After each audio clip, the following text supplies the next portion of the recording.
Bundan 3 gün önce yine kimliği belirlenemeyen bir patlama oldu. Mesela KYP'lerin tarımsal amaçla kullanıldığını söyledikleri Erbet Havalimanı'nda. Bence Sayın Savunma Bakanı Yaşar Güler de bu açıklamayla bence son uyarıyı yaptı. Benim naçizane tavsiyem, ister dinlerler ister dinlemezler. Yani KYP'lerin tutup da Burak Hoca ne diyecek falan diye. Yani ister dinler ister dinlemez ama bence dinlesinler. Biz insanlarla Türkiye Cumhuriyeti Devleti sağlıklı, dengeli, birlikte ticaret yapacağımız, refah üreteceğimiz alanlar yaratmak istiyoruz. Ermenistan'ı da konuşuyoruz seninle. Aynısı. Yani burada emperyal bir amaç yok. Yaratılan algıyı geç.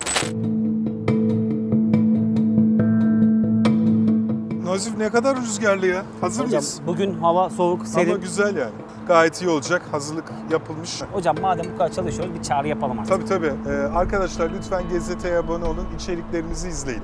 Hocam hoş geldiniz. Merhaba Nazif. Burak Hocam, geçtiğimiz günlerde Milli Savunma Bakanı Yaşar Güler, KYP Kürdistan Yurtseverler Birliği lideri Talabani için oldukça sert açıklamalarda bulundu. Bafıl Talabani.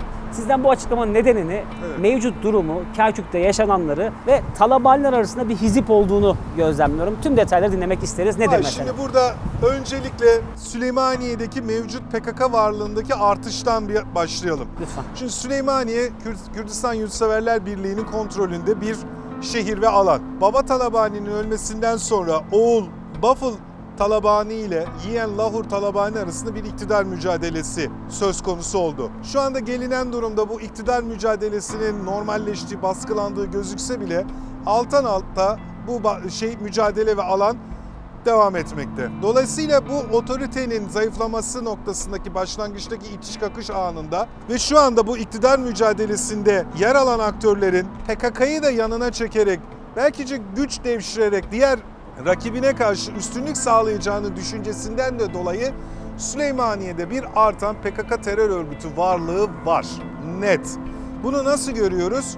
PKK'nın üst düzey ve orta düzey yöneticilerine yönelik son dönemdeki Milli İstihbarat Teşkilatı'nın SİHA operasyonlarında Süleymaniye'nin adını çok sık duyuyoruz. Şehir merkezinde bile cerrahi SİHA atışları, operasyonları söz konusu oluyor. Demek ki PKK'nın bu bölgede ciddi derecede bir hareketliliği var. Seninle burada konuştuk. 15 Mart'ta bir PKK helikopteri düştü. Evet. Süleymaniye'den Suriye'ye giderken veya gidip gelirken. Bunun içinde PKK'lılar çıktı. Mesela bak, Süleymaniye'deki PKK etkisini göstermesi açısından. Sonra çok enteresan bir şey daha yaşadık biz.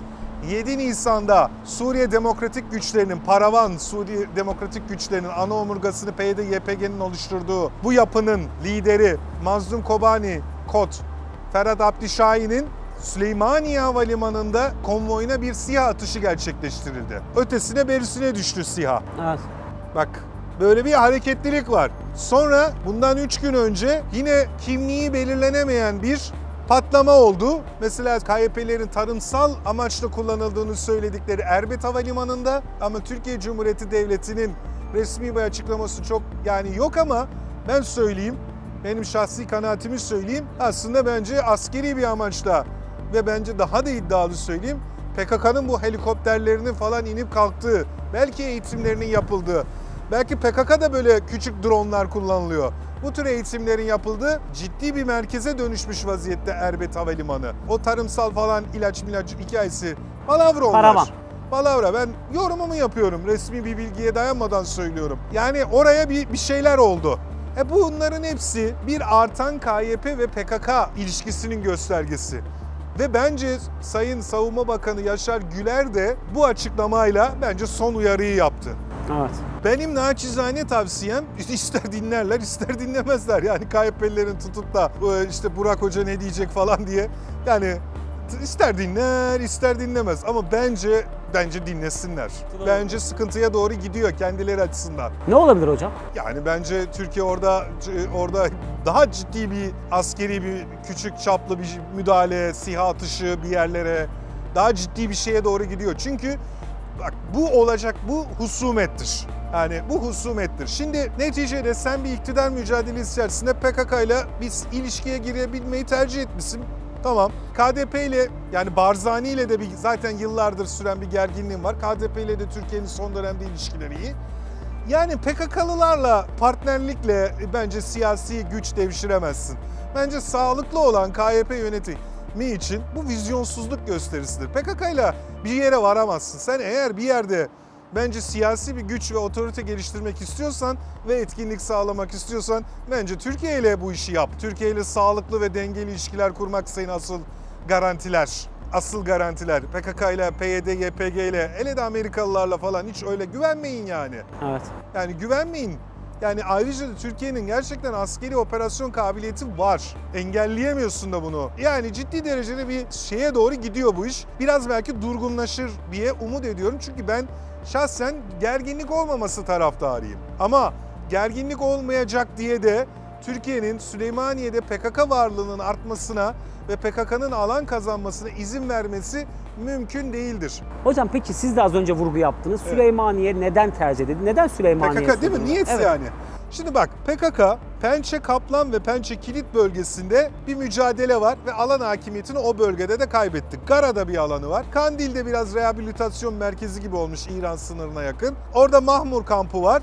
Böyle Irak'ta belli alanların sıkışmış vaziyette. Süleymaniye biraz daha derinliği olan bir yer. Yani bu askeri açıdan sıkışan, Türkiye içerisinde ikili rakamlara düşen, Türkiye içerisinde eylem koyamayan, baskılanan, hareket edemeyen PKK'nın Süleymaniye'de bir alan yaratarak derinleşmeye ve cepheyi tırnak içerisinde kullanıyorum, arkaya doğru açmak istediği, alanı genişletmek istediği ve bir rahatlama alanı yaratmak istediği, belki de şehir yapısı içerisinde kaybolmayı planladığı bazı militanlarının değerlendiriyorum. Buradaki KYP arasındaki iktidar mücadelesinden de istifade etmeye çalıştığını düşünüyorum. PYD-YPG ile de, yani Suriye'nin kuzeyindeki PYD-YPG ile de Süleymaniye'nin böyle bir aks yaratarak hani Türkiye'ye karşı bir savunma ya da ortak hareket etme zemini yaratmaya çalıştığını düşünüyorum. Kobani'de zaten buraya gitti mesela.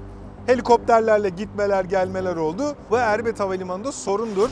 Yani burada sıkıntılar var. Tekrar söylüyorum KYP'lilere, bence Yaşar Güler'in açıklamasını ciddiye alsınlar. Başları ağrımaması için. Bence ciddiye alsınlar. Peki hocam, bu Talabaniler arasındaki hizipten biraz bahsedelim isterim. Neyi paylaşamıyorlar tam olarak? Bir de evet, Celal Talabani'den miras bir durum söz konusu mu? Tabii. Neler var ortada? Şimdi burada bugünkü tweet, bugünkü KYP resmi sosyal medya kanallarında Bafıl Talabani'nin Türklerin tehdit ettiği Kürt lideri benim. Ben asıl Kürtlerin gerçek savunucusuyum. Bak mesaj. Yani bak Türkler, ben bir şeyler yapıyorum ki Kürt halkı için, tırnak içerisinde. Türkler beni hedef alıyor. Yani buradan hala şey yapmaya çalışıyorlar. Yani ben doğru işler yapıyorum ki Türkiye bana karşı. Yani anladın mı? Evet, psikolojik olarak yaratılmak istenen algının. Ya böyle bir şey yok. Böyle bir şey yok. Süleymaniye Havalimanı'nı Türkiye kapattı. Çok büyük mağduriyet var. Ticari açıdan, siyasi açıdan, özel hayat açısından gidip dünyaya açılan kapısıydı Süleymaniye'nin, Türk Hava Yolları'nın uçuşları. Bunu kapattı. Bu Mazlum Kobani'ye 7 Nisan'daki olaydan sonra. Yani bak tekrar söylüyorum. Ya buradan ne olacak? Ya bu işte vizyonsuzluktur ya. Ne bekliyorsun ki ya? Zaten ben vizyon beklemiyorum da. Senin sağlıklı ilişki kurman gereken partner Türkiye Cumhuriyeti Devleti'dir. Bunun sana menfaati vardır. Sen eğer Türkiye ile böyle sağlıklı dengeli ilişkiler kurarsan ticaretin artar, zenginleşmen artar, özgürlük alanın artar ve güvenliğin de artar. Yaşaman sağlanmış olur bir nokta. Yani güvenliğin de artar. Kimsenin Süleymaniye'yi gelip de işgal etme, oralara bir şeyler yapma niyeti yok. Böyle bir şey yok. Gündemde değil. Yani öyle bir şey yok bizim ya. Biz insanlarla Türkiye Cumhuriyeti Devleti sağlıklı, dengeli, birlikte ticaret yapacağımız, refah üreteceğimiz alanlar yaratmak istiyoruz. Ermenistan'ı da konuşuyoruz seninle. Aynısı. Yani burada emperyal bir amaç yok. Yaratılan algıyı geç. Ama sen Türkiye'deki ayrılıkçı bir hareketi, Türkiye'de şiddet üreten bir ayrılıkçı hareketi PKK'yı siyasi partner olarak kendine seçemezsin. Seçersen bu husumettir. Sonra ağlamak yok. Doğru. Ağlamayacağız. Peki hocam, şimdi Sayın Güler'in açıklamaları sonrası. Mızıkçılık yapacaksan oynamayalım. Ağlayacaksan oynamayalım diyorsunuz. Aynen. Sayın Yaşar Güler'in açıklamaları sonrası. Orada süreç değişirse, Türkiye Cumhuriyeti Devleti oraya müdahale etmeye karar verirse, oradaki PKK yapılanması için de bu felaket anlamına gelmiyor mu? Ya durmadan zaten operasyonlar yapılıyor. Tabii bu daha yani topyekun bir hale gelirse. Çok mu zor Erbet Havalimanı'nı yapmak, dağıtmak yani? Değil mi? Tabii. Ama şimdi ne oluyor biliyor musun o zaman? Mesela bak, Türkiye resmi olarak bunları üstlenmiyor. Ben devletin resmi görevlisi değilim. Ben akademisyenim. Ben yorum yaparım. Anlatabiliyor muyum? Ne o zaman algı? Türkiye sivil bir havalimanını vurdu. Türkiye tarımsal üretim için kullanılan bir havalimanını vurdu. Dünya kamuoyu zaten Türkiye'de hemen bunu alacak, pazarlayacak. Amaç bu. Yani sen mesela bir okulun alt katında PKK'nın bilmem bomba üretim yeri yaparsın. Sen oraya müdahale ettiğin zaman bak, tamamen farazi örneği. O Türk ordusu okulu vurdu. Evet. Bilmem hastane yazmasıyla içinde ne döndüğünün bir şeyi, ikisi arasında fark var. Biz bunu Ukrayna-Rusya savaşında da gördük. Tabii ki. Sağlık tesislerinin bombalanması. Yani buranın kapısında hastane yazması, okul yazması, sivil amaçlı bir havalimanı yazmasıyla oranın askeri bir amaçla kullanılmadığı anlamı çıkmaz. Görüntüyle gerçeklik birbirinden farklı. Ukrayna-Rusya savaşında bunu gördük. Bu dünyadaki en eski askeri taktiklerden bir tanesi. Kamuflaj taktiklerinden bir tanesi. Doğru. Peki hocam, şimdi gelinen noktada bundan sonra ne olur sorusu benim aklıma geliyor. Bundan sonra ne olabilir? Yani bu tarafın bence ciddiye alması lazım. Ciddiye almazsa gerginlik olur. Ciddiye alırsa birlikte huzur içerisinde devam ederiz. Yakın tarihte olabilir mi peki bu Yani müdahale ben bugün durumu? sabahleyin sana buraya gelirken bu sosyal medya paylaşımını gördüm. Bence ciddiye alıyor da daha hala buradan bir şey yaratmaya Olayı çalışıyor. anlamadı tam gibi. Yani doğru değil bu. Yani buradan mesela bak, ben Türkler ve bana bu tehditleri yolluyor. Asıl Kürt halkının temsilcisi benim. Ya bu mantık Aristo mantığı yani. Bunu biz milattan önce kaldı bu mantık Evet. yani. Bir karşılığı da söz konusu Evet, değil zaten. ya bir karşı, bu gerçek değil yani. Düşman değil yani. Türkiye niye düşman olsun Kürtlere? Doğru, doğru hocam. Niye yani? Türkiye'de bir sürü Kürt yaşıyor. Düşman değil yani. Bunun Kürt düşmanlığı değildir bu. Kesinlikle öyle. Değil yani. Böyle ne alakası var? Sen PKK ile iş yapıyorsun. Doğru. Türkiye'de terör yöneten bir yapıyla. Doğru söylüyorsun. Mesele bu. Hocam teşekkür ediyorum. Eklemek istediğim bir şey var mı Sağ ol hocam? Nazif. Biraz gergin oldu. Olsun hocam. Anlarlar inşallah. Anlaşıldı. Yani KYB anlar mı anlamaz mı onları ilgilendirir, ancak durum Bence apaçık bir şekilde anlasınlar da ortada. gerginliğe gerek yok. Yok hocam, doğru söylüyorsunuz. Gerginliğe gerek yok. Teşekkür ederim hocam. Evet, sağ ol Nazif.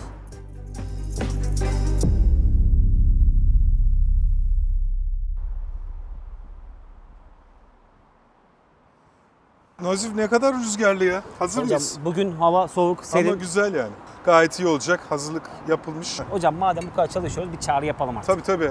Arkadaşlar lütfen GZT'ye abone olun. İçeriklerimizi izleyin.